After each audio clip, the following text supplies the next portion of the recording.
Have you ever found yourself watching a political leader and just wondering, how do they do that? How do they manage to appeal to wildly different groups at the exact same time? Especially on issues that really, really divide people. Yeah, it's like watching someone walk a tightrope, isn't it? They seem to be saying one thing, but maybe signaling something else entirely underneath. Exactly. It's this incredible balancing act. And that's precisely what we're going to unpack today. Welcome, everyone, to the Deep Dive. This is where we take a whole stack of information, we sift through it, dissect it, and pull out those crucial nuggets of knowledge. Basically, we do the heavy lifting so you get the core insights. Our mission today is to pull back the curtain on a really fascinating strategy used by one of India's most pivotal figures, Atal Bihari Vajpayee. Ah, Vajpayee, yes. We're going to delve into his very complex role, particularly concerning the incredibly sensitive Ayodhya movement and the demolition of the Babri Masjid. That's right. We'll be exploring this approach, often called Cleverspeak, or maybe strategic ambiguity. We want to look at what it actually was, how he used it so effectively, and maybe, most importantly, what its lasting impact has been. On Indian society, on its politics. By the end of this, you should have a really clear understanding of this whole period, the key players involved, and these subtle, but frankly incredibly powerful strategies that literally shaped history. So to really get this, we need to set the scene first, right? We're stepping back into late 20th century India. Yeah, a time when communal tensions were really escalating. And at the heart of it all was this 16th century mosque in Ayodhya, the Babri Masjid. Which stood on a site many Hindus profoundly believe is the birthplace of Lord Ram, the Ram Janmabhoomi. Exactly. And this wasn't some sudden argument. I mean, this conflict had been simmering really for decades. Legal battles, political movements, rising religious feeling. It was all converging, a really complex, emotionally charged issue. And it all culminated in that seismic event on December 6, 1992. An event that fundamentally reshaped India's political landscape, which just completely changed the game. Okay, so let's talk about Vajpayee himself, often described as a man of many facets, and you can see why.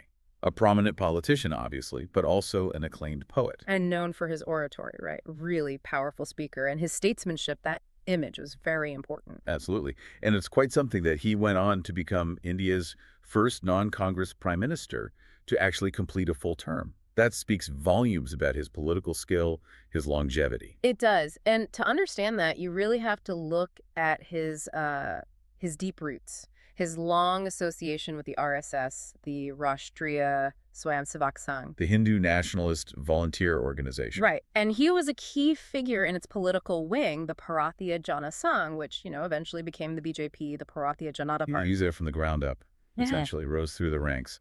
He did. Yeah. And this link to that more ideologically driven background is crucial because his public persona often seemed, well, maybe a bit more moderate, or at least capable of tempering the party's harder lines. Which brings us back to Ayodhya. As you said, it wasn't just about a building. It was this deep religious and political conflict. Organizations like the VHP, the Vishwa Hindu Parishad, and the BJP itself. They were actively campaigning, building this mass movement for a Ram temple to be built right there on that spot. The pressure was immense. And then, December 6th, 1992, that pivotal moment. Thousands upon thousands of Cossacks, these voluntary workers, devotees, they converge on Ayodhya. The atmosphere was incredibly charged. You had assurances given to the Supreme Court that the mosque, the structure, would be protected. But it just spiraled. The Cossacks broke through the security, and within hours, the Babri Masjid was demolished. A horrific event. And it didn't just stay in Ayodhya. It sparked widespread communal violence across India. Tragically, over 2,000 lives were lost. It's hard to overstate the impact, but politically. For the BJP, this event, terrible as it was, drastically boosted their national presence. Oh, absolutely. It propelled them from, almost the fringes into the mainstream, made them a formidable national force almost overnight. Which brings us right back to this idea of Cleverspeak, or maybe a better term is strategic ambiguity. Yeah, I think that captures it well. It's not just about being unclear. It's a deliberate, really quite sophisticated use of language, designed to appeal to very different groups at the same time. So in Vajpayee's case, it was about balancing, right? His fervent Hindu nationalist supporters on one side. And a more liberal, secular-minded audience on the other. An almost impossible tightrope walk, you could say. It's like he crafted these statements that allowed different people to hear what they wanted to hear. His base heard confirmation, while moderates heard, maybe, reasonableness. Exactly. It allowed for multiple interpretations depending on who was listening. It neutralized criticism, kept doors open. It was quite masterful, politically speaking. There's a great example, actually, from late 1992, just as the Ayodhya movement was really peaking. Okay. Well, there were these growing calls, from within the Hindu nationalist movement to rename historic cities, Lucknow to Lakshmanpur, Allahabad to Prayagraj, things like that. Right, I remember that push. So Vajpayee is on this rural tour near Lucknow. He's talking to party workers who are, fired up about these name changes. And instead of jumping in either way, he just sort of subtly questions it. How so? He apparently asked them almost humorously, why don't you say Jai Hind occasionally? Hail India. Ah, okay. So on the surface, just a patriotic nudge. Right. But think about the subtext. In that charged moment, he comes across as statesmanlike, moderate, gently pushing back against what some saw as extreme without directly attacking his base who wanted those changes. He's signaling a broader national identity over maybe a narrower religious one. Wow. That's subtle. exactly a masterclass in subtlety. But the really crucial instance, the one everyone points to, came just one day before the demolition, December 5th, 1992. The nation's holding its breath, waiting for the Kara Sewa, the voluntary service, at the site. And Vajpayee makes this statement. It's almost chillingly prophetic in hindsight. Asha hai, or Shanka bhi. There is hope, and there is apprehension. Yes. Think about the layers there.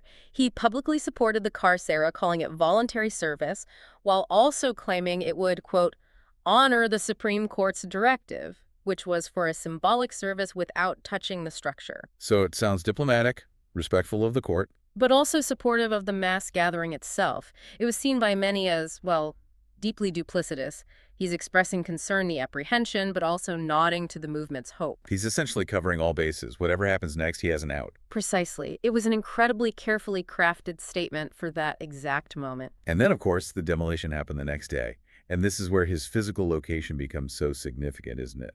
His strategic absence, yes. He deliberately stayed in Lucknow on December 6th. He wasn't in Ayodhya when the mosque came down. Which, as many analysts point out, probably served to distance him personally from the actual act. It helped preserve that statesman image.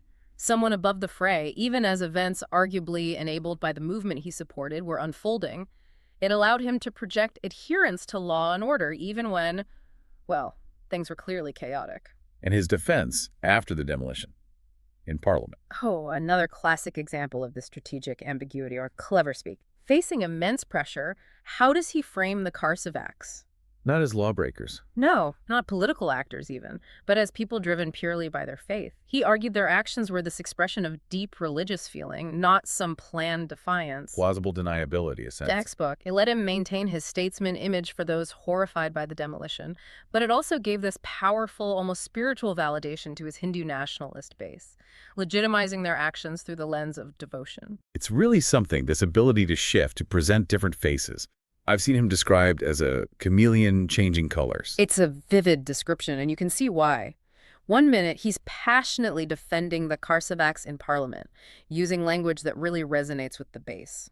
And the next. He could be having these quiet, intellectual tea table talks with liberals, emphasizing secularism, moderation, appearing as the voice of reason within the party. But didn't that risk looking, well, disingenuous? How did he maintain credibility across those divides? Did people just choose to believe the version they preferred? That's a great question. And I think partly his personal charisma and his powerful oratory helped bridge that gap. For many, especially moderates or potential allies, his moments of apparent reasonableness validated their hope that the BJP, under him, could be a more pragmatic force. So he made the party seem more acceptable. In many ways, yes. He was perceived as the acceptable face of a movement that might otherwise have seemed too extreme for the broader Indian public at the time. So while critics definitely call it duplicity, it rarely backfired catastrophically because different audiences felt heard. And the impact of all this. The strategic ambiguity, it seems undeniable. You can draw a direct line from Vajpayee's leadership and this rhetorical style to the BJP's incredible rise. Absolutely. Just look at the numbers. 1984, the BJP has just 2 seats in Parliament. 2. And by 1996. A major national force, poised to lead coalition governments. His leadership, his way of speaking, it provided this crucial intellectual and rhetorical cover. It allowed them to balance their core ideology with, well, the pragmatism needed to govern and win broader support. Exactly. It made their agenda more palatable, helped them gain acceptance beyond their traditional base in an electorate that was still, by and large, secular in its outlook. But there's a flip side to that coin, isn't there? While it mobilized votes and built the party. It also undeniably polarized Indian society. That deliberate ambiguity around such a deeply emotional issue like Ayodhya, it deepened the communal divides. Those fault lines are still felt very strongly today. So the short-term political gain came at a perhaps significant long-term cost to social harmony. That's certainly one way to look at it. And his perceived moderate image, ironically perhaps, played a key role in legitimizing Hindu nationalism itself, making it more mainstream, more acceptable to people who might have been wary before. Bringing it from the fringes closer to the center. Right. And of course, we should remember, Vajpayee wasn't alone. You had other key figures like L.K. Advani leading the Rath Yatra, which was hugely impactful in mobilizing support. And Murali Manohar Joshi with the Padyatras, the foot marches. Yes. And Kalyan Singh, the chief minister of Uttar Pradesh at the time, whose government had given those assurances to the Supreme Court about protecting the structure. It was a complex movement with many actors. Which leads us to this really contentious legacy, the debate that still goes on today. Was he genuinely a moderate trying to temper the party's extremes from within? Maybe trying to hold back the tide in a way? Or was he actually a key architect, a shrewd strategist who masterfully used ambiguity to orchestrate the Hindu nationalist rise, using his statesman image as cover? Opinions vary wildly. You'll find strong arguments on both sides. Some insist his efforts to moderate were genuine. Others argue his ambiguity ultimately just enabled and emboldened the more extreme elements. There's no easy consensus. And you mentioned earlier, despite its political effectiveness, this Cleverspeak left behind a sense of mistrust for some. Definitely. Critics often point to that duality, that perceived duplicity, seeing the ambiguity not as nuance, but as a deliberate way to obscure his true intentions, to have it both ways. That chameleon label stuck for a reason in some circles. And the relevance today seems starkly clear. His impact is still visible in the BJP's continued dominance, in the shape of India's political discourse. Undeniably. And if you need one symbol of the shifts he helped navigate, look no further than the inauguration of the Grand Ram Temple in Ayodhya in 2024. Built right there, on the site of the demolished Babri Masjid. It's more than just a building. It's a powerful symbol of that whole historical arc, the culmination of a movement Vajpayee navigated with such extraordinary, maybe controversial, skill. So we've taken a deep dive into Vajpayee's unique brand of Cleverspeak, this strategic ambiguity. We've seen how his carefully crafted language profoundly shaped the Ayodhya movement, fueled the rise of the BJP, and really altered the fabric of Indian society. It's such a vivid illustration, isn't it, of how powerful language and communication can be in politics. Not just what's said explicitly, but what's implied, what's left unsaid, and how it's all interpreted. Absolutely. The silences can be as loud as the words sometimes. Indeed. And perhaps this deep dive leaves us with something to think about in our own lives when we see leaders, or even just people around us, navigating complex situations with subtle language, with layered meanings. What does it truly mean to speak in a way that seems to support and yet subtly undermine, leaving real intent open to interpretation? And how does that shape history, even decades later?